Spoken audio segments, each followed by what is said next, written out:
जम्मू कश्मीर में सार्वजनिक वितरण प्रणाली यानी कि पीडीएस के तहत वितरित किए जा रहे गेहूं की गुणवत्ता को लेकर सवाल खड़ा हो गया है।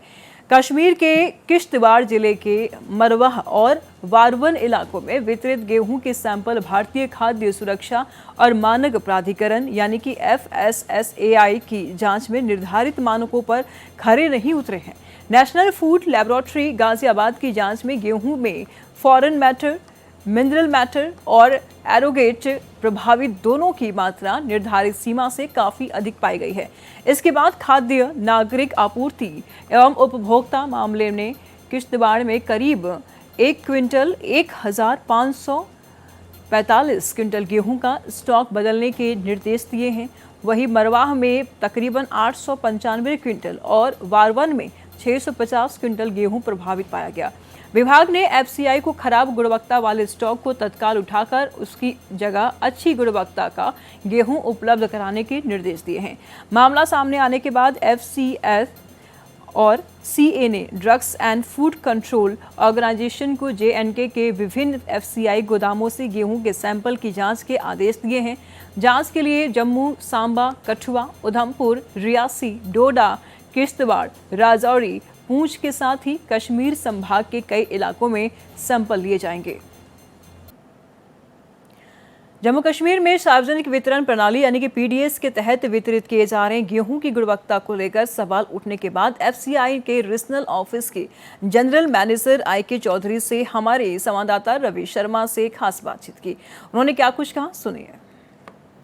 जम्मू कश्मीर के अंदर किश्तवाड़ जिले में लगभग 1500 क्विंटल से ज़्यादा गेहूं जो है वो सैंपल में फेल हुआ है, जिसके बाद उस स्टॉक को रोकने के आदेश दिए गए। उसे बदलने के लिए जो है वो कहा गया है। FCI के जो जनरल मैनेजर हैं वो इस वक्त हमारे साथ मौजूद हैं। सर, जो गेहूं है लगभग 1500 से ज़्यादा क्विंटल, ये कहा गया है कि कड़वा जो रोटी थी उसकी शिकायत मिलने के बाद जब इसकी सैंपलिंग करवाई गई FSSAI के द्वारा तो ये सैंपल में फेल हुए हैं। किस तरह की जानकारी साझा करना चाहेंगे?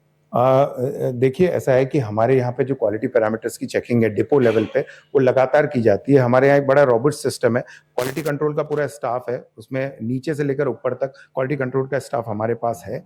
तो हम डिपो लेवल पर हम क्वालिटी के लिए और बेसिकली क्वांटिटी के लिए पूरी तरह जिम्मेदार हैं। जब हम कोई भी इशू करते हैं NFSA में स्टेट गवर्नमेंट को, तो हमारे पास एक क्वालिटी कंट्रोल रजिस्टर होता है। उस रजिस्टर में हम सिग्नेचर लेते हैं कि उन्होंने ये स्टॉक को चेक किया है, स्टॉक जो है वो मानकों पर पाया गया है।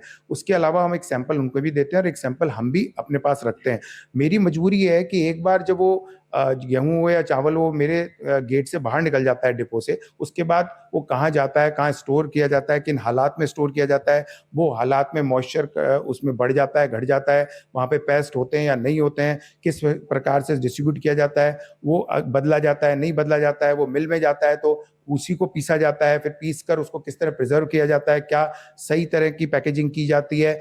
और बहुत सारे इसमें प्रश्न हैं जिनका जो मैं जवाब दे नहीं पाऊंगा, क्योंकि मेरी जो जिम्मेदारी है जो मुझे भारत सरकार द्वारा दी गई है वो मेरी डिपो तक ही है, डिपो की सीमा तक है। तो डिपो के बाद ये प्रश्न आप बेसिकली अगर स्टेट से पूछेंगे तो वो बेटर जवाब दे पाएंगे, क्योंकि एक बार मेरे डिपो से निकलने के बाद वो जहाँ जाता है और प्रिजर्व किया जाता है, कैसे रखा जाता है, डिस्ट्रीब्यूट किया जाता है, वो उसके बारे में कुछ नहीं कह सकता। इसीलिए मैंने अपनी इनेबिलिटी जो स्टेट गवर्नमेंट को शो कर दी है कि ये जो आप गेहूँ बता रहे हैं कि ये गेहूँ खराब है, तो इसको उन्होंने कहा है कि अल्टीमेटली वो शायद PDS शॉप या कहीं पे रखा हुआ है किसी स्टोरेज पॉइंट पे, तो ये मैं इसको वापस नहीं ले पाऊंगा 1500 क्विंटल या जो भी है, क्योंकि मेरे स्टैंडर्ड ऑपरेटिंग प्रोसीजर में ये है नहीं। मैंने जो आपको गेहूं दिया है उसका सैंपल मेरे पास रखा हुआ है, कोई भी आए उन सैंपल्स को चेक कर सकता है। और कंट्रोल रजिस्टर जो है वो कंट्रोल रजिस्टर की मैं आपको कॉपी भी अभी प्रोवाइड कर दूंगा। वो कंट्रोल रजिस्टर में हम बेसिकली ये क्वालिटी पैरामीटर्स पे चेक करके इशू करते हैं।